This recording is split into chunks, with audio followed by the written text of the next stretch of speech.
Alright, welcome back to Slip Joint Display. Today we are looking at a knife from Cooper Cutlery in Bone Stag. This is one of their dollar knife co knives. Let's get into it. I saw these knives coming out from Cooper Cutlery in the groups and in the slip joint community, and I was interested.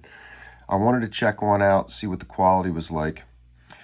I was under the assumption that these knives were kind of an alternative or a response to Great Eastern Cutlery's 86s. Just given the shape and the look of the knives. I was really surprised when I got the knife at the size of it. This is a Great Eastern Cutlery 86, and you can see the difference in size here. It's quite a bit. I mean, there's a real difference there. It's not much by the measurement, but anybody that deals in knives knows that a little bit will go a long way, and that's more than half an inch difference. So, I mean, that was interesting. These are, let's see,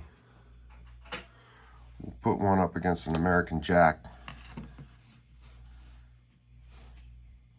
Look at the size difference there.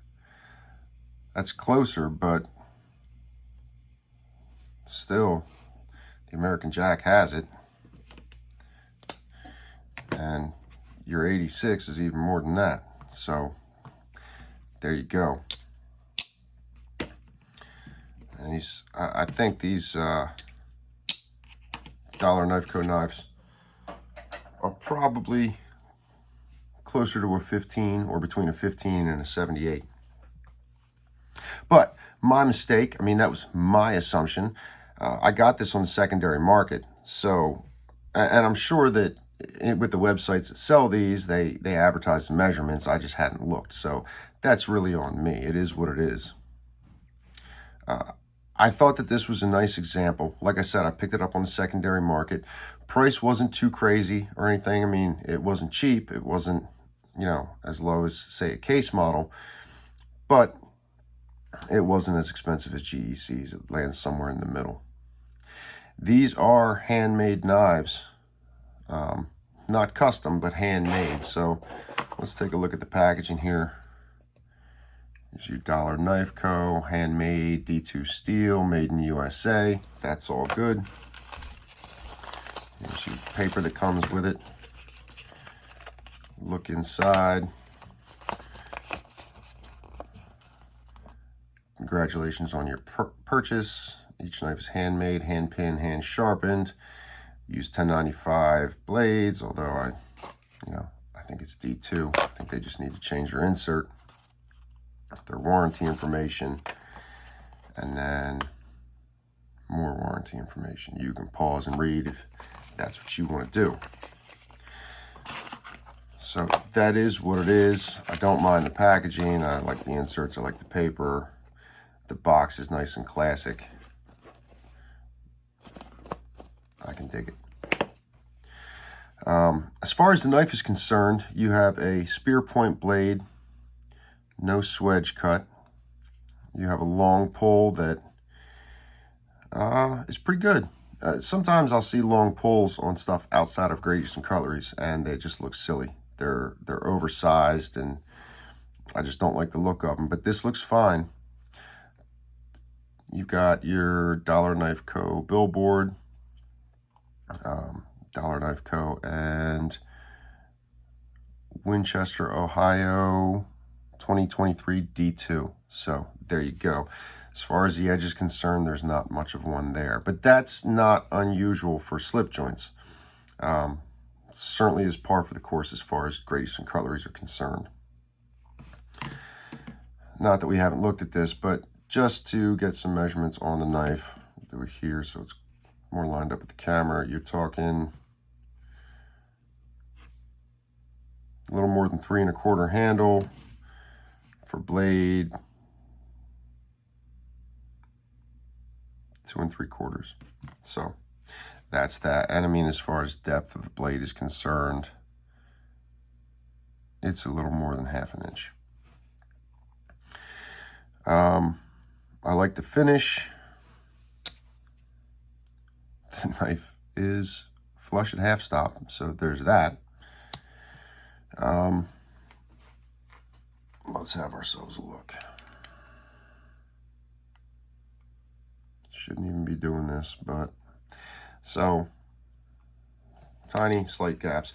And this is out of the box. I mean, this is one that I bought and I kind of planned on a catch and release. I mean, from the jump, that was the idea. So I haven't oiled this, I haven't sharpened it, I haven't carried it, I haven't flushed it. This is the way you get it. And that's pretty good as far as gapping is concerned. The action on it is, that's fine. I'm sure it would get better with some oil. You've got a strike down the middle. Richter would be happy with that. As far as realistic gapping is concerned, I can't see anything from the outside. It looks fine to me. Certainly the tip is not proud. There is your profile closed, your profile open. Not a bad little pocket knife. I think that they did a really good job with it. I don't mind the choice of D2. I mean, D2 is fine. It's not going to gain a patina as fast as 1095. If I recall, D2 is 11 or 12% chromium. So you're going to get chromium carbide in the steel, and that's going to make for a very aggressive edge when sharpening. I really wanted to sharpen this and see how the edge came up. I'm very familiar with D2. I know what kind of edge it can take, and it really takes a nice edge if you know how to handle it. So I was really tempted, but again, this is going to be a catch and release, so I want to leave it as untouched and virgin as possible. As far as transitions go, that's flawless. That's flawless. Around here, you can feel it a little bit on this side, but it's not a big deal. I mean, there's nothing to complain about. If you're worried about that, you're picking fly shit out of pepper. I don't want to hear it. So they did a really good job with it. Yeah, it's really hard to come up with complaints for the build quality. They did a really good job. Now, one thing about this is that it's bone stag. So bone stag is not stag. And bone stag has a lot of history in pocket knives, and a lot of history in this country in pocket knives. Goes back, I believe, 100 years or more. Now, bone stag is bone that's been cut and burned or dyed to look like stag. So that's what you're talking about. And of the examples that I've seen, be it in person or otherwise, this is a really, really good example. I mean, they did a really good job with this. I've seen a lot of bone stag that doesn't look this good, so I give them a lot of credit for that. It looks to me as if this is burnt. So they take the bone, they carve into it, they burn it, it ends up looking like stag. So that's what you're talking about. Now, myself and a lot of other people in the community are kind of spoiled by Grady Cutlery, and Grady Cutlery uses sandbar stag. If it's not bone stag or faux stag or any of the other names that I've seen historically for stag that wasn't real, typically you see real stag listed as genuine stag. I may have seen that from Grady Cutlery. Maybe. I've got an old Viper. I think it's 2014. It was my first stag Viper, and that may say genuine stag. It may say sandbar. I'm not sure. I would need to pull the tube and check. I'm not doing that right now for this review. I'm just rolling with this. But what gets me about the whole bone stag thing is, and I mean, all right, if you want to go back 50, 60, 70 years and they're saying bone stag, then whatever. But we're here now. And it surprises me that they would need to pass it off as anything other than bone. And Cooper Cutlery may have had some regular bone, labeled bone models in this run. I'm not sure. I think they may have. But the idea of taking bone and trying to make it look like stag, seems a little silly to me. I mean, unless they want to honor the past and do bone stag, deliberately to do that. Outside of that, I really don't see the point in it. Great Eastern Cutlery recently got very smart, and they realized that for a knife to be considered high value, you don't need something super exotic on the knife. You can do bone, it doesn't have to be bone from a giraffe in Africa or something like that for people to value it. And so you started seeing Great Eastern Cutlery put out releases like this Viper, and on the blade, genuine North American cattle bone. That doesn't, you're not going to be able to see it there, but here we've got one here. Here's an 86 marrow bone. And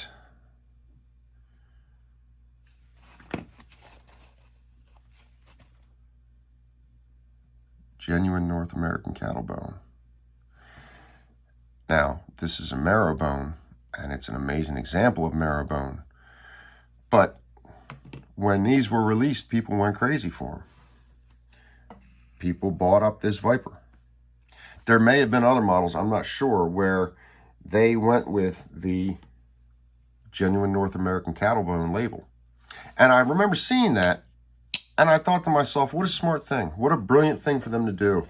For them to realize that they didn't need to use something exotic from some other place in order for us in the community to see it and take value in it. As long as the knife or the bone has character in it, we're going to love it. I mean, quite frankly, to me, there's a certain amount of pride that this bone is, from the USA. There's a piece of that I like. There's an idea to that. So the idea that Cooper Cutlery would need to take bone and make it look like Stag is a little surprising. Now, most bone Stag is from the calf bones of cattle. So, the lower leg bone, and they take it and make it look like Stag. That's what I've read. So, but it's their company, it's their call. They do their thing. I was just a little bit surprised at it because I thought to myself, it's really, Great Eastern Cutlery has shown at this point it's not necessary to do that in order to have a high value knife. Just being bone is enough if the bone has some character on it. But still, as far as bone Stag is concerned, like I said, it's got a lot of history in this country, and in pocket knives. And this is a really great example of it. I thought that they did a really great job. Certainly, I have no way of knowing this for sure, but I very much believe that this is burnt, not dyed. The pieces are very well, the one side to the next is very well matched in size and color. I think that they did a great job with it. The overall quality of the knife is very good. It doesn't have as much detail in the blade and everything else as a Great Eastern Cutlery. It's a little more plain, but that's okay. The price is different. The price point is different, and hopefully we'll keep seeing more and more from Cooper Cutlery. I'm glad to see a U.S. Knife maker making handmade slip joints. And doing it right and doing a good job with it, and they are. And like I said, I hope they keep going. They've got some other releases. This one is a little more traditional than some of the other ones that I've seen. I hope they keep things more traditional. That's certainly where my heart lies. So, yeah, but they're doing a good job with it, and I want to give them a lot of praise for what they're doing. I hope they keep going, and I hope we see more come from them. I wanted to bring this out. I wanted to show it tonight and have some discussion with you folks. I'll see you on the next video.